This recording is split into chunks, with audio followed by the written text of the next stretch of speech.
नमस्कार आपण समस्त को टेक विज्ञान चैनल रे स्वागत। बंधुगण यह वीडियो जानवा गोटे चमत्कारी साबर मंत्र विषय जो मंत्र माध्यम रे स्त्री पुरुष जी चाहिए जहां ताकू बशीकरण करिपारिबो। देखंतु यह अति सहज एवं सरल मंत्र जदि आपण माने चाहिए तो जहां मध्य बशीकरण करिपारिबे, किंतु केते गुडे नियम नीति को आपण मानकु ध्यान देबाकू पड़िबो। बिना नियम नीति रे कौनसी मंत्र काम करि न थाए।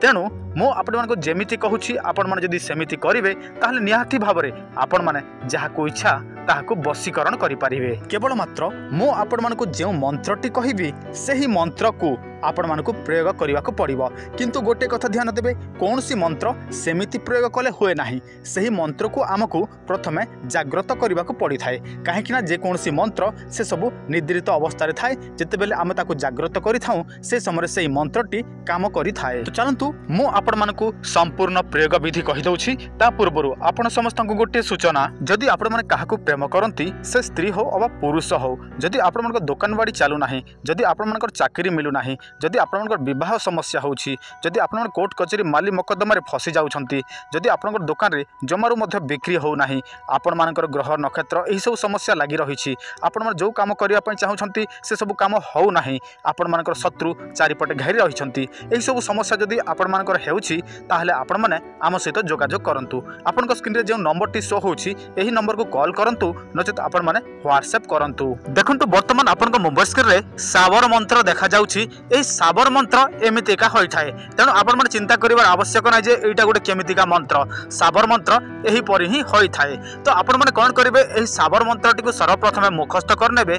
तापर जेबे शुक्रवार होइथिबो सेही दिन पूर्णिमा होइथिबो, रात्रि 12टा समय रे कोनसे एक निर्जन कोठरी हो किंबा निर्जन स्थान हो, सेठी आपण माने कोन करिवे, बसी पड़िबे एवं एही मंत्रटी को 108 संख्या रे जप करिवे। 108 संख्या रे मंत्र जप कला परे एही मंत्रटी सिद्धि होई जाए।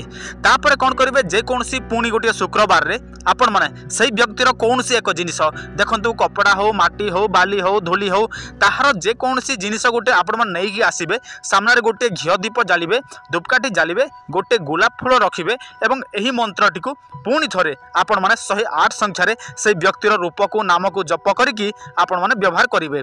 तापर देखिबे सही व्यक्ति संगे संग आपण ठारे बशीकरण हेई जिवो। किंतु गोटे कथा ध्यान देबे, आपण माने जते बेले दीप जालिबे सही समय शुद्ध मन रे पवित्र भाविकी आपण माने ए सब प्रयोग करिवे। आ एमिति आपण माने डुप्लिकेट घियो जालिबे नाही, जोटा ओरिजिनल घियो सेटा ही व्यवहार करिवे।